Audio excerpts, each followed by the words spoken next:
E aí, pessoal, como vocês estão? Vamos terminar a nossa quarta unidade para encerrar o primeiro bimestre?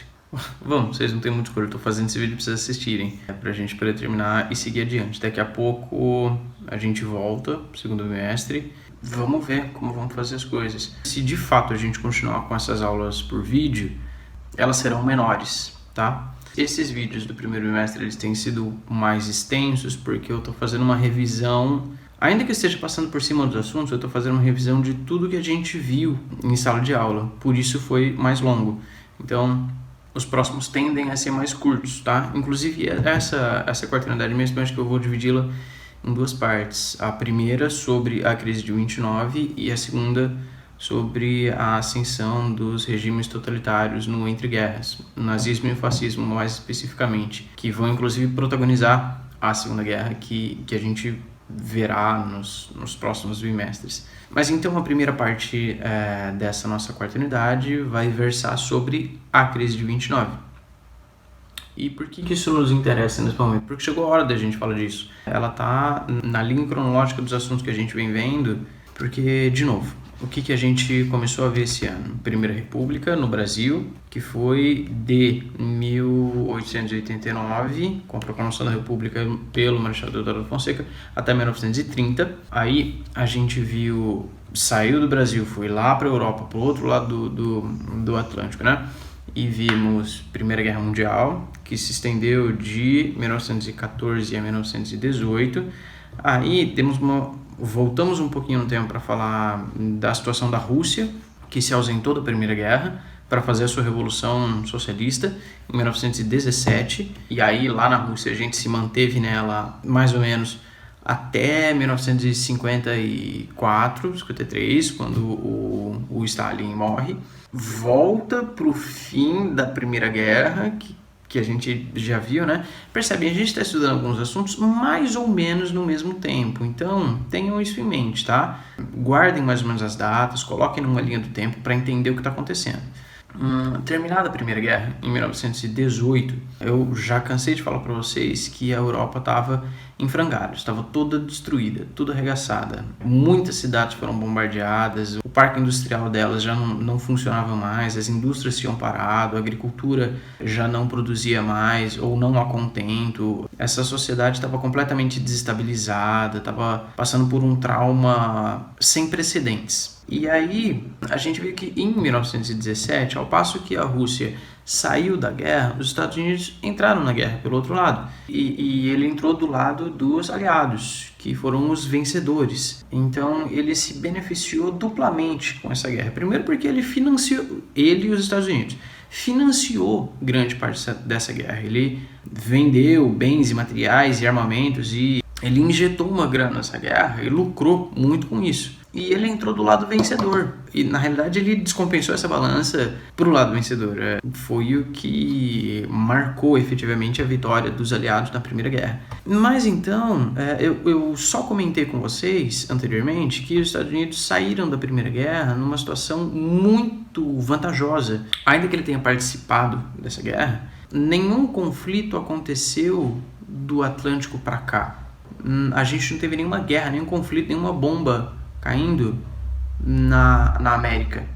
Então, os Estados Unidos saiu vitorioso dessa guerra, sem nenhum prejuízo no seu território físico, e a Europa está destruída. Os Estados Unidos, como amigos, como defensor da democracia, defensor da liberdade, do bem supremo, ele se coloca como salvador da pátria, e de todas as pátrias na realidade, né? Propagandeando o capitalismo e vendendo essa sua forma de vida, esse seu sistema econômico, seu sistema político como ideal e modelo a ser seguido. E na verdade ela emerge da Primeira Guerra como a maior potência capitalista mundial nesse momento.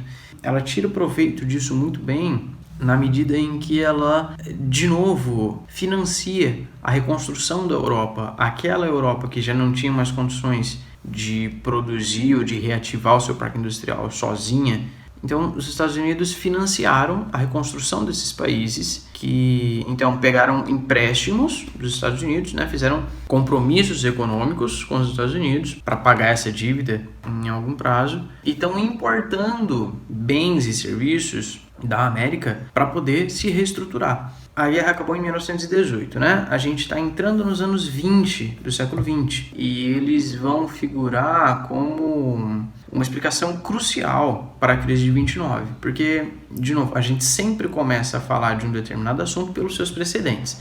Então, se a crise de 29 aconteceu em 1929, a gente tem que falar da década que antecedeu esse evento, então da década de 20. Que se estendeu logo após, que aconteceu, que teve lugar logo após a Primeira Guerra. E nessa década de 20, ela é marcada pelo auge, pelo ápice, pelo apogeu, pelo esplendor dos Estados Unidos como potência econômica. Ao passo que a Europa está numa decadência completa, os Estados Unidos estão numa ascensão vertiginosa. Os Estados Unidos se beneficia com a queda da Europa, mas esse estado de coisas já vai voltar a se estabilizar. Vejamos como e por quê. Na primeira metade da década de 20, a Europa esteve muito dependente da economia norte-americana, que alimentou, portanto, todo o resto do mundo. Exportou não só bens e serviços, mas ideias. A ideologia norte-americana permeou em muitas outras nações do mundo e foi criando uma imagem mesmo da excelência do sistema capitalista, do estilo de vida americano, de consumismo. E lembrem, a gente começou falando da Primeira Guerra, na Belle Époque, lembra? Daquele desenvolvimento técnico-científico assombroso, e se já era um espanto no início do século XX, em fins do século XIX, com o avião, com o rádio, com a TV, 20, 30 anos depois, essas tecnologias elas estão muito mais lapidadas, elas estão muito melhor desenvolvidas. A gente está conhecendo melhor como funcionam essas coisas. Então, esse tipo de tecnologia ele pode ser espalhado, ele pode ser tornado de uso popular.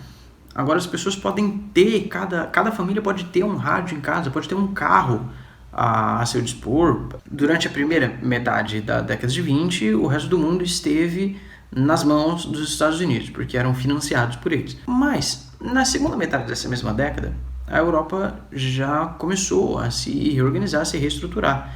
Então, ela teve capacidade de retomar o seu próprio desenvolvimento e isso estancou a exportação de produtos norte-americanos.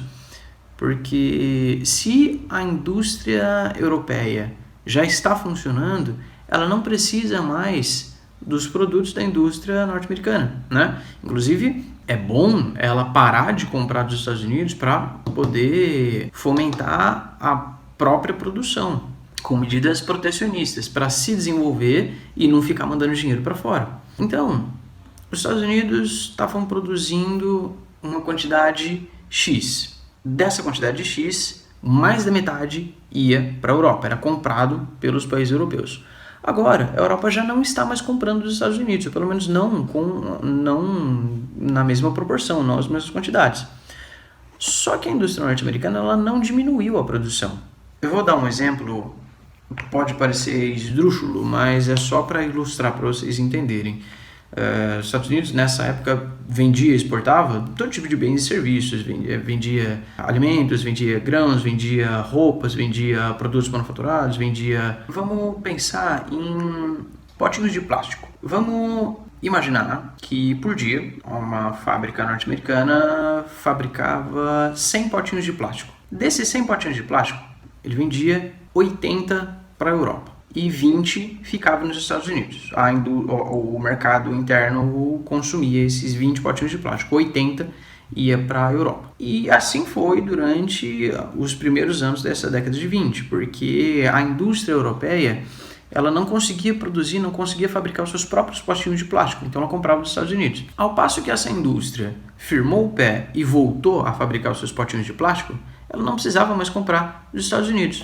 Só que os Estados Unidos não diminuiu a produção. Ele continuava produzindo 100 potinhos de plástico por dia.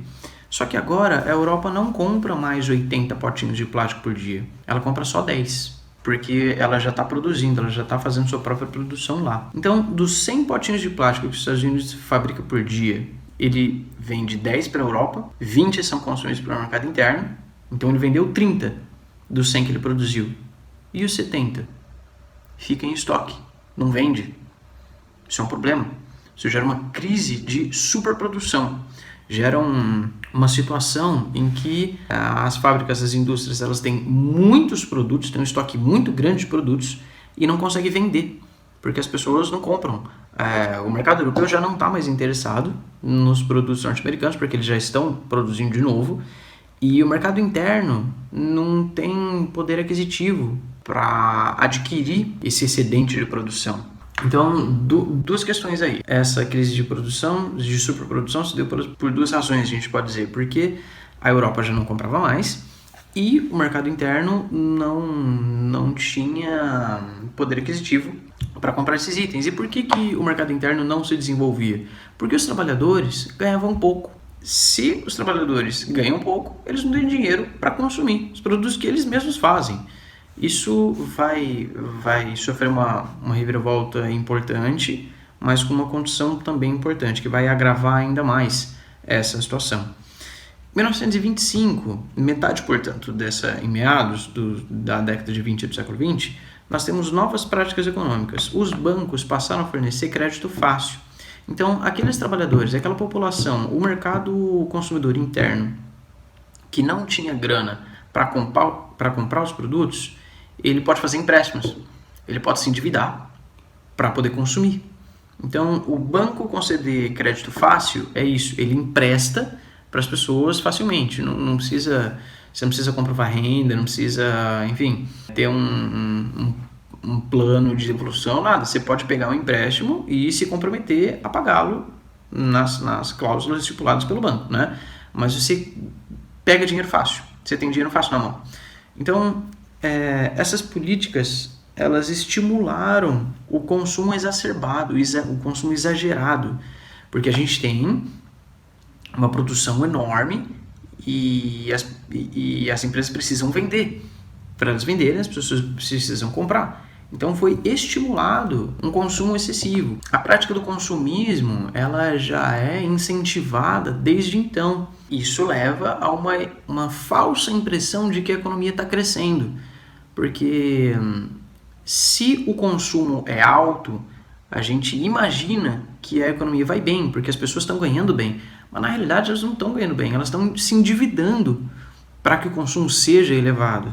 Isso leva a uma especulação na bolsa de valores e o capital, o dinheiro que estava nos setores produtivos, nas empresas que produzem bens, efetivamente, bens materiais, palpáveis, esse dinheiro sai dos setores produtivos para ser aplicado no mercado de ações, na bolsa de valores, porque havia essa falsa impressão de que a economia ia muito bem. Então as pessoas eram levadas a tentar investir o seu dinheiro para fazer mais dinheiro no mercado de ações. Na verdade, a consequência disso não é muito óbvia, não. Ela não é muito evidente, mas dá para entender muito facilmente como que essa situação caminhou para, no final dos anos 20, estourar uma crise sem precedentes. Porque esse dinheiro todo que está rolando, ele é de mentira, ele não existe. Ele é todo fruto de especulação. As pessoas estão se endividando para comprar essas coisas. Então, esse dinheiro que está rolando nos mercados por aí, ele é fruto de dívidas que talvez nunca sejam pagas. Muitas das empresas dos setores produtivos não estavam tão bem assim. Na realidade, muitas empresas estavam à beira da falência. Muitas dessas empresas que vendiam as suas ações na bolsa de valores e as pessoas compravam. Então, as pessoas que compravam ações dessa empresa, que estava com o valor nominal lá no alto, não sabiam que ela estava prestes a falir.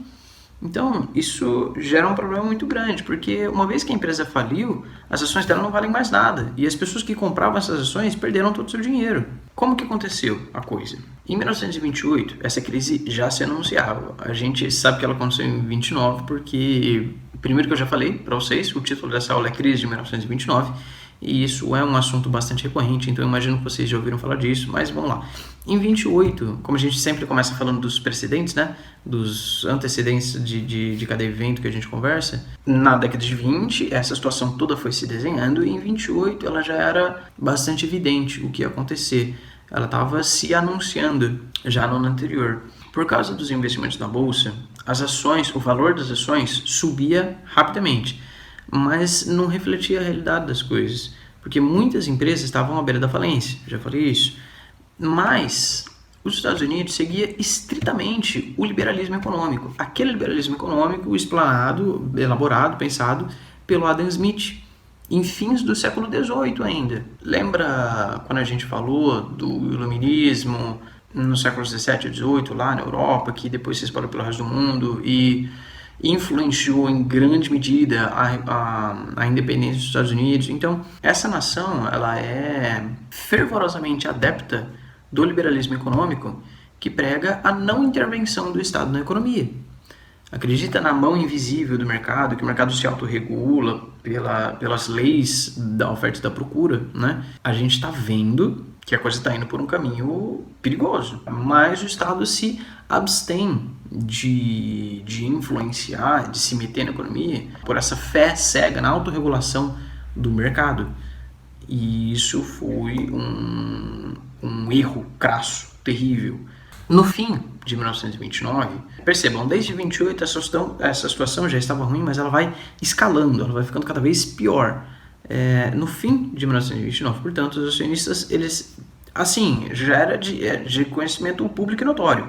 Então essa galera, ela tentou vender as suas ações para realizar o seu lucro, ou ainda que seja realizar um prejuízo, mas ficar com o dinheiro em mãos, retomar esse dinheiro, vender as ações e pegar o dinheiro de volta. Só que, pela lei da oferta e da procura, se muita gente põe as ações no mercado de uma vez, o valor delas cai muito. E caiu de maneira tal que algumas ações já não valiam mais nada. E isso gera um problema, um efeito cascata, porque todo mundo investia na Bolsa de Valores. Os grandes magnatas, os grandes proprietários, os grandes industriais, os cidadãos comuns, tanto o cara mais rico quanto o cidadão de classe média, o operário, todo mundo investe na Bolsa de Valores, ou era influenciado dessa maneira.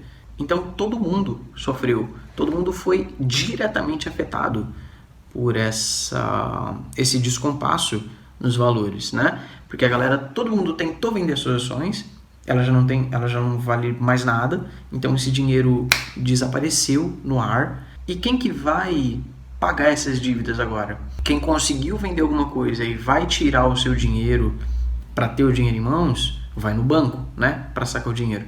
Só que os bancos, os grandes bancos, também investiam na bolsa, também perderam muito capital e não conseguiram saldar suas dívidas, não conseguiram pagar os investidores. O dia fatídico da quebra da bolsa foi 24 de outubro de 1929, no fim do ano. Muitos bancos e empresas faliram e se a empresa já não tem mais dinheiro, ela não consegue pagar os seus funcionários. Tem que demitir funcionário em massa. Se os funcionários estão sem emprego, estão desempregados, eles não têm renda. Se eles não têm renda, não conseguem comprar nada, não conseguem pagar suas dívidas, não conseguem... A economia travou de maneira tal que toda a sociedade, todos os espectros, eles estão completamente desamparados. O dinheiro sumiu, ele virou fumaça, desapareceu, evaporou de todos os níveis do mercado.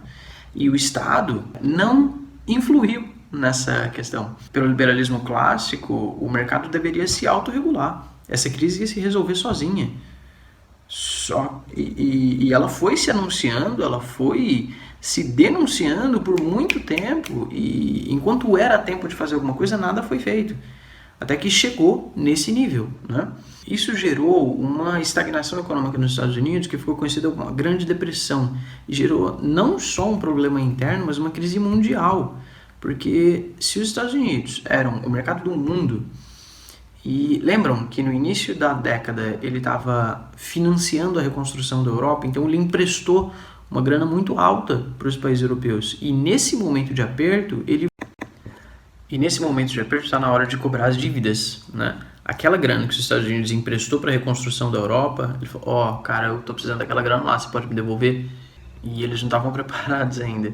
Então, os Estados Unidos não conseguiu cobrar tudo, as outras potências não conseguiram pagar integralmente, E mesmo assim, não foi o bastante para resolver o problema que eles tinham em casa. Então, a crise, o problema que começou nos Estados Unidos, se espalhou por todos os lugares que eram influenciados pela economia norte-americana, que era, na realidade, a maior parte do mundo. Então,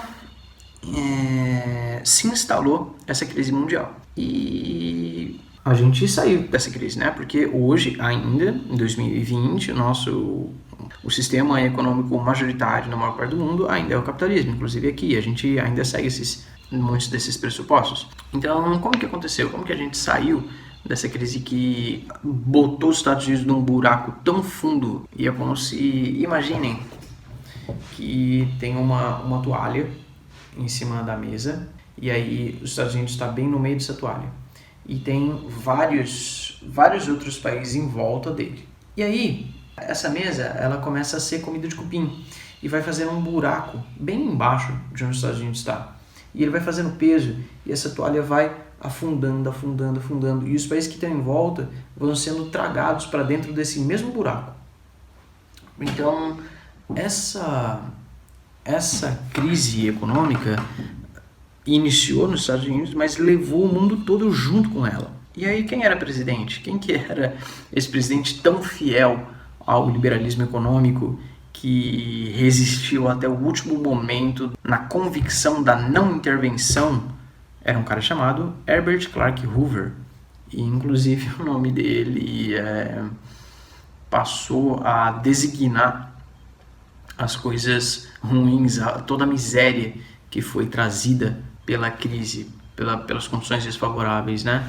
As grandes favelas que muitas pessoas que não podiam mais pagar suas casas foram morar, quer dizer, muita gente já não conseguia mais pagar o seu aluguel ou sua casa, moradia, e foi morar em bairros populares, em favelas, em barracos.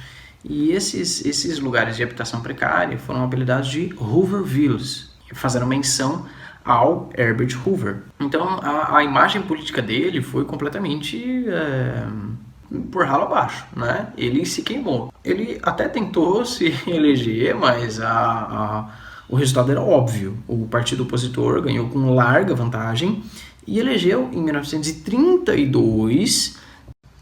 Então, percebam, essa crise se estendeu por muito tempo. Na realidade, ela estourou, seu estopim foi em 24 de outubro de 1929. Mas ela só foi completamente resolvida, só foi completamente sanada com a Segunda Guerra Mundial. Porque, como vocês já podem ter percebido, guerra é um negócio muito rentável, muito lucrativo para alguns países, entre os quais os Estados Unidos se destacam com bastante ênfase. O que elevou os Estados Unidos a um patamar de potência mundial em primeiro lugar, ou num primeiro momento, foi a Primeira Guerra Mundial, e foi justamente uma nova guerra mundial, a segunda delas, que salvou ou tirou de vez os Estados Unidos da crise em que ele se meteu pela má administração dos recursos angariados com a primeira. Enfim, então essa crise estourou em 29 com Herbert Hoover e se estendeu até 32, quando houveram novas eleições.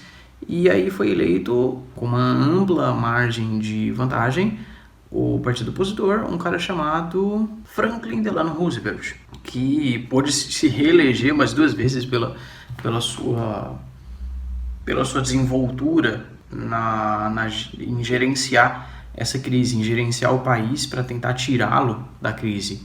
O que efetivamente começou a acontecer. É claro que não foi do dia para a noite, ele não pegou a varinha de condão dele, deu uma sacudida, falou umas palavras mágicas e aí de repente sumiu a crise, as pessoas estão empregadas, estão trabalhando, o dinheiro tá entrando de novo. Não.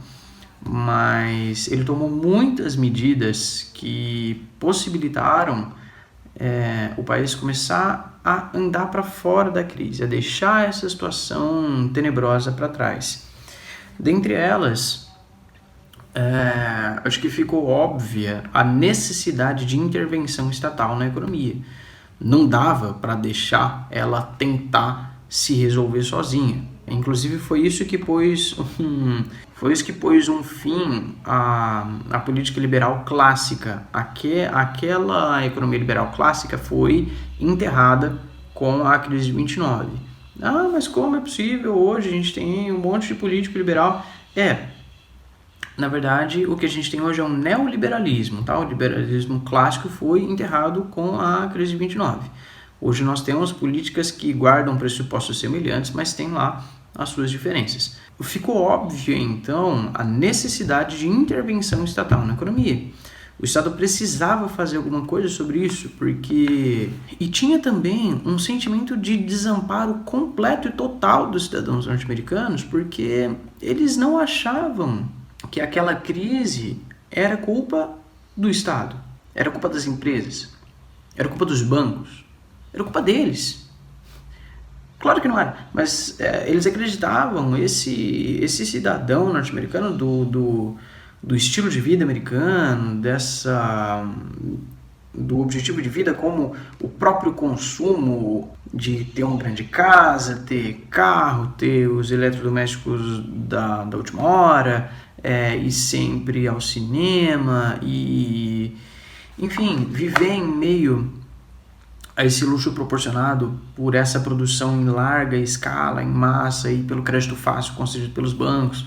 Essa década de 20 criou uma imagem de mercado e responsabilidade e autonomia do mercado, na verdade, do mercado e dos componentes do mercado, dos acionistas, portanto, completamente dissociado do Estado. Então, o que quer que viesse a acontecer, de bom ou de mal na economia, não era culpa do Estado. E por essas coisas ele não devia tomar responsabilidade. Então, essa galera que agora não tem mais como sobreviver, muitos deles, não tem nenhum tipo de programa estatal de ajuda do governo, de auxílio para solicitar. Não tem nenhum tipo de salário-desemprego, não tem saúde pública, não tem habitação popular, não tem. Eles não têm a quem recorrer, sabe? Não tem nem a quem pedir ajuda. Poxa, para quem que eu vou pedir ajuda? Eles estão completamente sem opção. E aí, então, a primeira decisão do Franklin Delano Roosevelt para a saída da crise foi a aceitação da necessidade de intervenção do Estado na economia. Ele passou a criar vários dispositivos para regular a economia.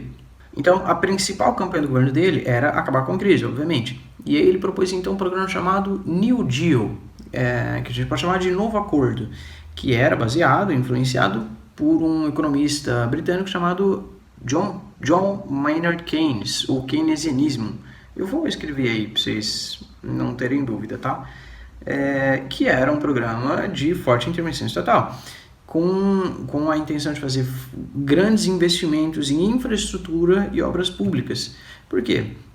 É investimento porque, uma vez que a obra está lá, ela beneficia o próprio país, valoriza o lugar. E precisa de gente para construir as coisas. Infraestrutura e obras públicas, imaginem grandes estradas, ou usinas, ou pontes, grandes edifícios públicos. Tudo isso precisa de gente para construir. Então, emprega muita gente. Se emprega muita gente, a galera começa a ganhar salário. E eles estão produzindo algo efetivamente. Está dentro do setor produtivo, não está criando um produto inexistente. Não é especulação do mercado. São produtos palpáveis. Então isso foi uma fórmula para superar a crise, recuperar os empregos, recuperar os salários e recuperar, portanto, a economia. E aí então esse tipo de política, ele inaugurou uma política que dava assistência a sua população, melhorava a qualidade de vida das pessoas, garantia direito de greve, de liberdade sindical, aprovou uma legislação de seguridade social, então criou um salário-desemprego, implantou um salário mínimo que não havia até então, diminuiu a jornada de trabalho, porque imagine o seguinte, se numa fábrica eu tinha uma determinada quantidade de operários e esses operários trabalhavam 14 horas por dia para ganhar um salário. Agora, então eles garantiam o seu próprio emprego, né? Então, com essa regulamentação de jornada de trabalho e salário mínimo, eu garanto um nível digno de vida para esse cidadão, então um salário com o qual ele vai poder sobreviver. E se eu estabeleço uma jornada máxima de trabalho de 7 horas por dia, agora, aquele emprego que era de 1, eu posso empregar 2. Se uma pessoa trabalhava por 14 horas para ganhar um salário, agora eu tenho 2 pessoas trabalhando e elas vão ganhar um salário mínimo. O valor não vai ser corrigido de acordo com a quantidade de horas trabalhadas pela regra antiga. Então, ele implanta uma série de leis e regulamentos e artifícios para melhorar a qualidade de vida da população. Então, essa assistência que o Estado dava aos cidadãos ficou conhecido como welfare state, ou estado de bem-estar social. E foi ele, então, que começou a puxar esse país para fora da crise.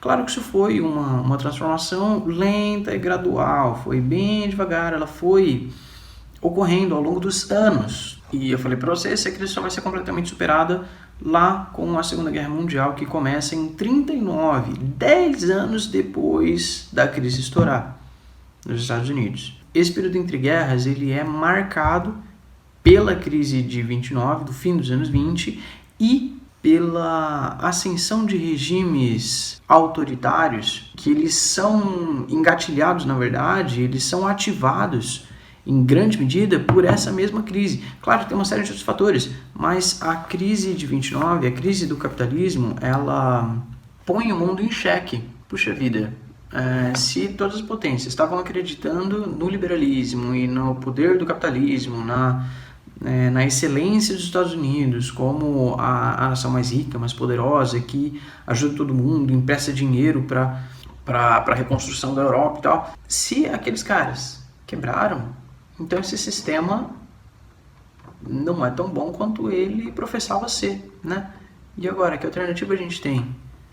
Nem todo mundo era adepto, era favorável ao socialismo implantado na Rússia, ou não mais Rússia, na União Soviética, a partir de 1922, do Lenin, depois do Stalin. Então essas pessoas ficam desamparadas. Essas pessoas, esses países, né? essas nações inteiras. Puxa vida, o capitalismo, o liberalismo me deixou na mão, e agora? O que eu faço?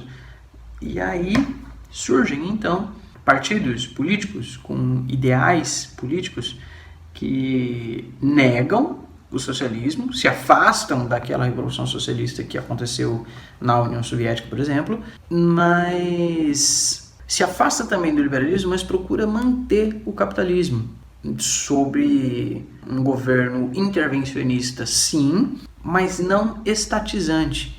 Ele se pretende regulador da economia, mas não é um Estado gigantesco, não é um Estado soberano, não é um Estado absoluto, no âmbito econômico pelo menos, tal qual se revela ser na União Soviética, e depois na China, e depois em alguns outros países. Então, de maneira geral, é um determinado partido político que professa o nacionalismo exacerbado, a reconstrução da nação e da economia e de seus valores, e exalta suas próprias características, e muitos deles buscam na história raízes mitológicas que vão dizer por que eles são o melhor povo, mais digno, enfim, ao mesmo tempo em que rechaça todos os inimigos.